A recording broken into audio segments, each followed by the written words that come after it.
तना महंगा मैं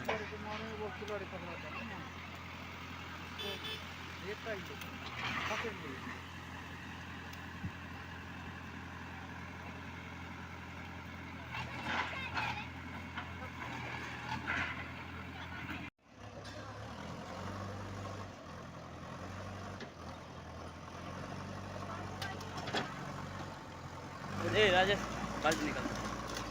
बाल्टी निकालते जा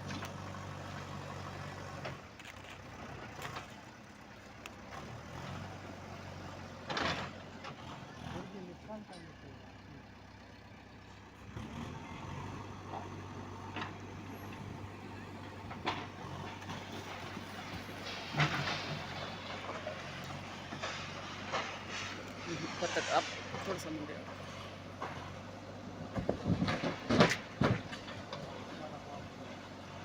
इतना मेहनत से बनाए थे अगर मन पैसा तोड़ दे रहे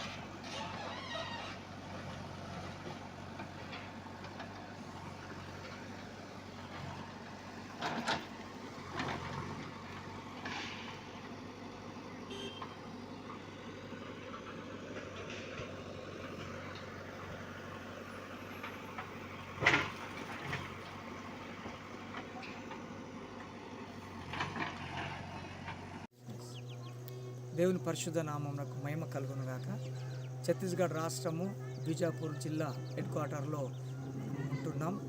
మరి ఈ యొక్క దండకారణ్యంలో చాలామంది విశ్వాసులు పని లేకుండా మరి అక్కడ ఉన్నటువంటి మావోయిస్టు వారి చేత కానీ మతోన్మాదాల చేత కానీ మరి పని లేకుండా భయభ్రాంతులకు గురి అయిపోయి వారు ఈ బీజాపూర్ జిల్లా హెడ్ క్వార్టర్లోకి వచ్చినాం. ప్రభుత్వం వారికి కొన్ని రాయితీలు కల్పించి చేసి కొన్ని ఇండ్లు కట్టుకోవడానికి వారు పర్మిషన్ ఇచ్చినారు గతంలో. కానీ మతోన్మాద పార్టీలకు సంబంధించినటువంటి వారు మరి ఇక్కడ ఉన్నటువంటి మరి మొన్న వారం రోజుల క్రితము ఇక్కడ ఉన్నటువంటి 80 గృహాలను నేలమట్టం చేసి ఉంటున్నారు. ఈ గృహాలన్నీ పేద ప్రజలై 80 మంది విశ్వాసులు ఇక్కడ నివాసం ఉంటున్నారు. ఈ మధ్య కాలంలోనే ఇక్కడ మందిరం నిర్మించుకోవాలనే ఉద్దేశంతో వారు ఉంటూ ఉన్నారు.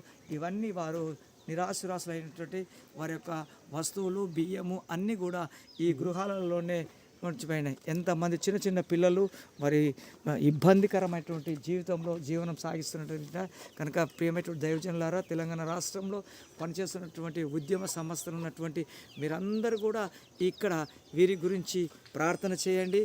ఒకవేళ వీరి తరఫున మనము ఇక్కడ ఉన్నటువంటి గవర్నమెంట్తో పోరాటం చేయడానికి, అదేవిధంగా ఈ కోర్టుకు ఈ సమస్యను తీసుకెళ్ళడానికి తెలంగాణ హైదరాబాద్లో ఉంటున్నటువంటి దైవజనులు ఈ ప్రాంతానికి రండి. 80 కుటుంబాల యొక్క గృహాలన్నీ నేలమట్టము అయిపోయినాయి. వీరి యొక్క జీవనం చేసుకోవడానికి ఎలాంటి పరిస్థితి లేకుండా ఈ ప్రాంతమంతా మరి ప్రభుత్వం వీరికి ఇచ్చినటువంటి గృహాలు, మరి అదేవిధంగా గృహాలు ఇచ్చి వీరు ఆ యొక్క మున్సిపల్ కార్పొరేషన్ ద్వారా పన్నులు కూడా వసూలు చేసుకున్నారు. కానీ ఇప్పుడు గృహాలు కూడుకొట్టడమే కాకుండా తాగడానికి నీళ్లు లేకుండా ఎంతో బాధాకరమైనటువంటి విషయంలో ఒక్కసారి ఇక్కడ చూడండి, వీరి గురించి ప్రార్థించండి. వీరికి మీ అభయ హస్తము అందించి ప్రార్థన చేయడమే కాకుండా వీరికి సహాయ సహకారాలు అందించవలసిందిగా ప్రభు పేరట నేను విజ్ఞప్తి చేస్తూ మీ బిషప్ డాక్టర్ దాస్ ఎల్లం దోమకొండ ఇమ్మానుయేల్ పరిచయాల గురించి మీ అందరినీ ఛత్తీస్గఢ్ రాష్ట్రానికి బీజాపూర్ జిల్లాకు ఆహ్వానిస్తున్నాను. ఇక్కడ జరుగుతున్నటువంటి ఈ ఉద్యమాన్ని గురించి వీరి యొక్క అవసరాల గురించి ప్రతి ఒక్కరు కూడా సపోర్ట్ చేయవలసిందిగా మీ అందరినీ నేను వేడుకొని చుట్టాను. Thank you very much. Thank you.